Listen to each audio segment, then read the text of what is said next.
His biggest ambitions were to make $100,000 and live to 100 years old. And while in pursuit of these goals, John Davison Rockefeller left behind a legacy few, if any, will ever come close to. Easily the most powerful oil tycoon in history and a beloved philanthropist, Rockefeller did it all and then some. This was a man who carved out his own unique path to success. It's a path anyone can admire and aspire to recreate in their own lives. A path filled with hard work, ambition, and dedication. This is the story of how a young boy from New York went from being an assistant bookkeeper to becoming the wealthiest American of all time. John Davison Rockefeller was born in New York, the USA, on July 8, 1839 to William Big Bill Avery Rockefeller and Eliza Davison Rockefeller. The family didn't have a stable means of income as his father was a traveling physician and snake oil salesman. In those days, these salesmen were seen as charlatans who sold worthless remedies that claimed to cure various health issues.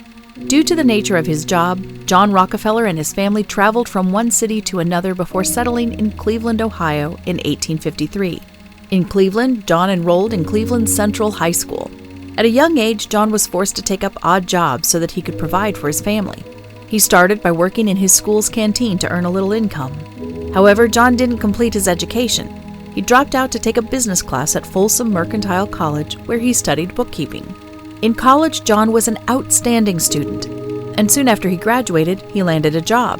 He worked as an assistant bookkeeper with a small commission company in Cleveland known as Hewitt & Turtle, with a starting salary of only $14 per month. But of course, John was exceptionally good at his job. He was especially proficient in calculation and cost management, which later became a skill to grow his business in later years. He would ensure to always donate 10% of his income to charity. That was how the philanthropic John Rockefeller saga began. Due to his enterprising spirit, his employer took notice of him and committed much more responsibilities to him. He negotiated with ship captains, barge canal owners, and freight agents. A perfect description of John's approach to his job at Hewitt & Turtle was giving it his all. John's job exposed him to many other skills and relationships that would be relevant to his business in the future. In 1859, at the tender age of 20, John D. Rockefeller met Maurice B. Clark. The latter initiated a partnership idea to begin a commission business dealing in the hay, grain, meats, and other goods. They would begin with buying, selling, and transporting of vegetables for commissions and later expand into other items.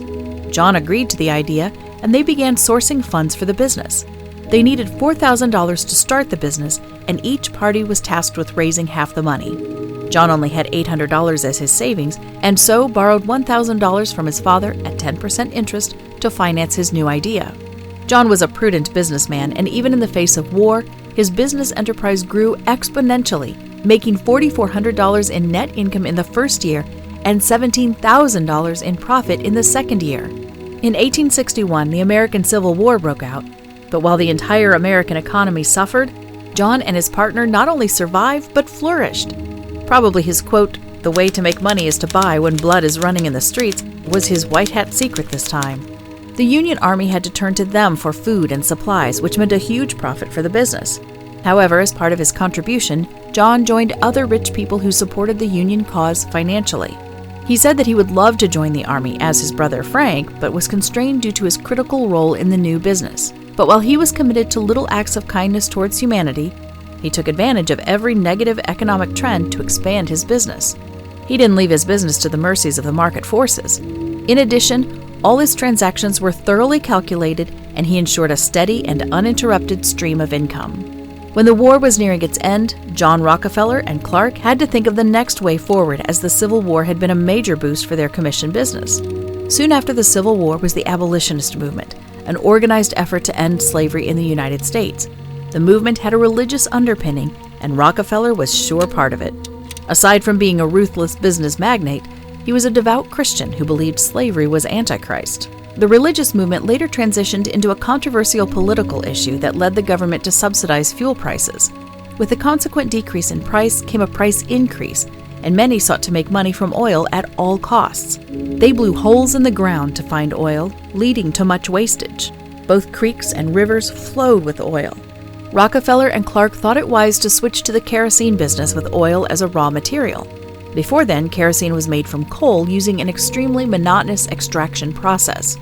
As a result, the price of kerosene was high. The duo saw an opportunity to encourage wider usage of kerosene by beating down its price, while still making a decent profit. They could make as much as $8 profit from one barrel sold at $13, and with the oil boom, it was a perfect time for the business. The partners involved Samuel Andrews and M.B., Clark's two brothers. They built an oil refinery in the Flats, then Cleveland's burgeoning industrial area. They called the new business Andrews, Clark & Company. The partners brought innovative ideas into the oil business, making a host of byproducts from the oil and selling them for profit. The gasoline used to fuel the refinery came from the oil processed in the refinery, and they hired in-house plumbers, all in a bid to cut costs. With these strategies, the company was able to slash the price of oil from $2.50 to 96 cents. Rockefeller further decided to take a bold step in line with what he had by then chosen to be his career. In February 1865, Rockefeller bought out the Clark brothers for $72,500 at auction and gradually established the company. This, however, didn't mean he had all the money he needed at his disposal. Rockefeller borrowed heavily, reinvested profits, adapted rapidly to changing markets, and fielded observers to track the quickly expanding industry. However, one thing is clear. He was visionary and strategic, and so took advantage of post-war prosperity and economic expansion. John Rockefeller was determined to benefit from the breakthroughs in the oil business, and in 1870 he founded Standard Oil and quickly became a major player in the oil industry.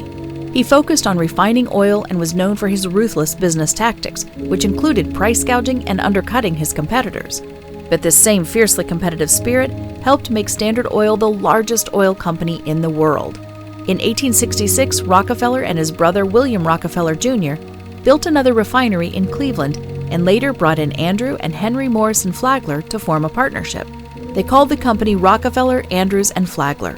Sticking to borrowing, reinvesting profits, and regulating costs, the company owned 2 Cleveland refineries and a marketing subsidiary in New York and became the largest oil refinery in the world. After some years, Rockefeller withdrew the partnership to form Standard Oil of Ohio. With diligence and innovation, he was able to expand the company to be the most profitable refiner in Ohio and one of the country's largest shippers of oil and kerosene within a short time. Pratt and Rogers, owners of a major New York refiner, Charles Pratt and Company, became Rockefeller's new partners. He started buying out all the smaller firms that had ventured into the oil refinery business in an exploratory manner. He also demanded rebates on oil shipments to undercutting his competition. Standard Oil gobbled up as many as 3 to 4 oil refineries monthly.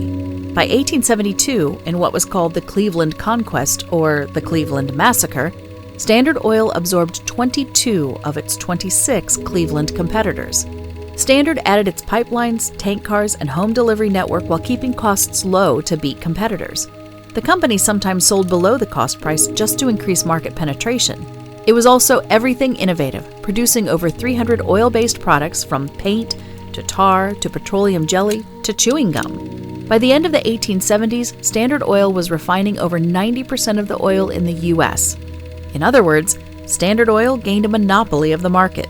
John Rockefeller was only 40 at the time, but had reached the apex of his career. Despite improving the quality and availability of kerosene products while greatly reducing their cost to the public, Standard Oil's business practices, underselling and differential pricing, generated severe controversy. The Commonwealth of Pennsylvania accused Rockefeller of monopolizing the oil trade. As such, he was under great distress between 1870 and 1880.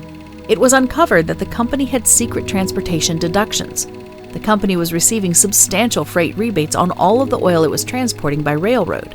Competitors, journalists, and politicians considered Standard's methods monopolistic and fiercely attacked the company's existence. However, Rockefeller remained undeterred. At that time, it was almost impossible to incorporate in one state and operate in another. Still, Rockefeller and his associates found a way to maneuver this restraint. They owned separate corporations, each operating in just one state. In 1882, Rockefeller's lawyers created an innovative form of corporation to centralize their holdings, giving birth to the Standard Oil Trust. The trust served as an umbrella for many other corporations, and it drew much attention. Standard Oil evolved into a force to be reckoned with, having the peculiarity of invincibility. It became the world's biggest, richest, and most powerful business, amassing profit year to year. It had 20,000 domestic wells, 5,000 tank cars, 4,000 miles of pipeline, and over 100,000 employees. The Standard Oil Company had a huge impact on the oil industry. It was the first oil company to make a big profit by drilling for oil and transporting it to refineries. Until that point, most oils had been refined in Europe, but the process could now occur in the United States with Rockefeller's innovations. This gave the Standard Oil Company a huge advantage, and it soon became the largest oil company in the world. It was able to undercut its competitors by selling oil at a lower price, and it also controlled many of the refineries. The Standard Oil Company was eventually broken up into several smaller companies, but its legacy remains. For one thing, Standard Oil was responsible for lowering the price of oil. This in turn made oil products more affordable for customers, which helped to boost the economy. Standard Oil also helped create new markets for oil products, further stimulating the economy. But Standard Oil's impact wasn't just limited to the economy. The company was also a pioneer in terms of business practices and innovation, and its success paved the way for other businesses to follow suit, which helped to make the United States a global leader in business and industry. Rockefeller was a genius when it came to business strategy. He realized that if he could control the entire supply chain from production to distribution, he would be in a position of power, and that's exactly what he did. Standard Oil became known for its ruthless business tactics, which included underselling, differential pricing, and secret transportation rebates.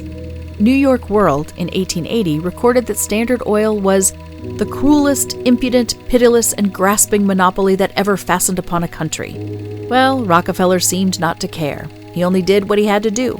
After all, there are no hard and fast rules when it comes to business. The golden rule remains: do whatever works for you. Rockefeller rightly replied, "In a business so large as ours, some things are likely to be done which we cannot approve. We correct them as soon as they come to our knowledge."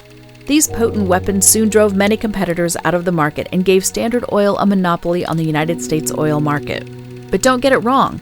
While Rockefeller was known for his business acumen, he was also known for his philanthropy. John D. Rockefeller was an ardent follower of the Methodist preacher John Wesley, whose dictum is, "Gain all you can, save all you can, and give all you can."